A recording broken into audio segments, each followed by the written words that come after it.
People can usually tell if someone's being authentic and genuine or if someone's putting on an act. When you're speaking, if you're trying to be something that you're not, you will lose the trust of your audience very quickly. But if you're authentic, honest, and open, you're much more likely to be trusted, admired, and liked.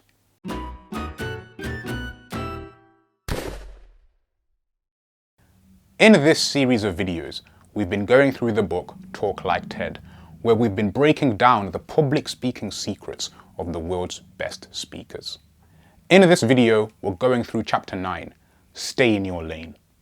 Staying in your lane simply means you being you and me being me.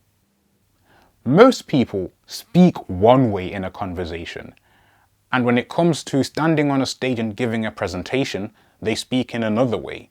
They sound like two completely different people. The very best speakers, however, are able to unapologetically express themselves in a way that's natural and authentic. If you're watching this video, I'm quite certain that you too would like to learn how to do this.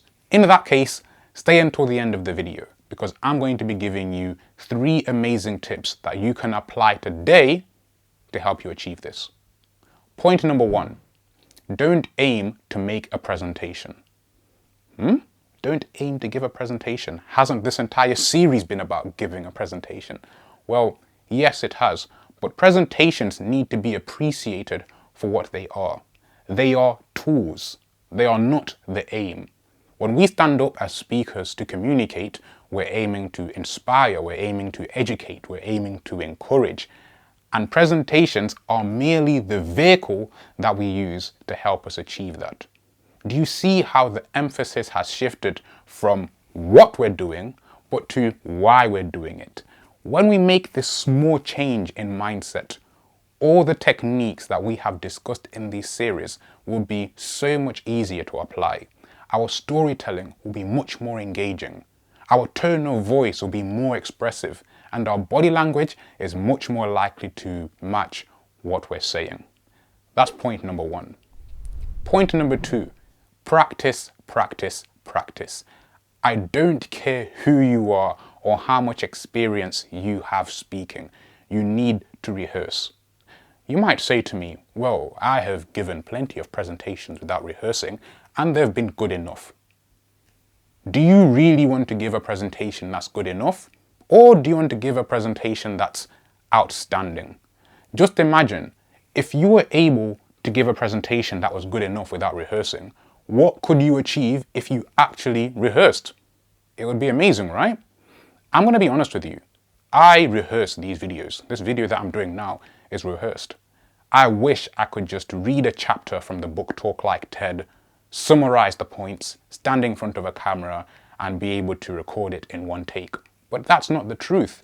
I need to rehearse. If I didn't do that, I would probably stand on camera and wing it. There would be a lot of waffle, and I probably wouldn't make a lot of sense. But I rehearse. I write a script. I record myself a couple of times to make sure that what I'm saying actually has a logical flow, and then I stand up on camera and record it. You might say, well, you're telling us to be authentic and natural, but at the same time here you are telling us to rehearse. How can something rehearsed be authentic? I'll put it to you this way. When we look at dancers, actors, performers, the ones who are able to perform on an exceptional level are called naturals. And we call them that because they make what they do look so easy, so much so that we think they were born with these skills, but that's obviously not true. They only got to that level because they practiced. They practiced so much that they were able to master their craft and make it look like second nature. The more you practice, the more authentic you will look. That's point number 2. Point number 3 is believe in yourself. I know that these are probably the most cliched words ever, but rightly so, because it's so easy not to believe in ourselves. Some of us will go on YouTube and will watch these amazing public speakers. They have the audience on the edge of their seats and they speak so powerfully and they're so exciting to watch, and we think to ourselves, I'm hopeless. I could never speak like this. But that's so wrong. It is incorrect to judge our own success by comparing ourselves with other people.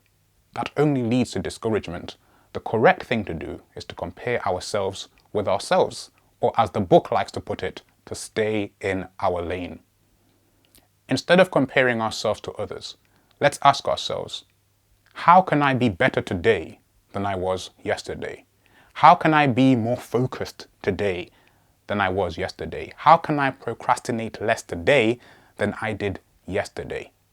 When we compare ourselves with others, we can only be as good as the person who we are comparing ourselves with.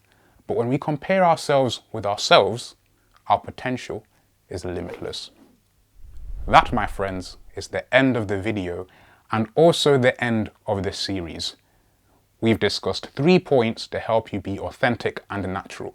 Point number 1 was don't aim to give a presentation. Point number 2 was practice, practice, practice. And point number 3 was believe in yourself. Thank you for watching this video. Remember to like, comment and subscribe. Definitely follow us on Instagram, where we will be holding a live Q&A on the content discussed in this video. So do leave your questions in the comments below. Until then, see you next time for the next book.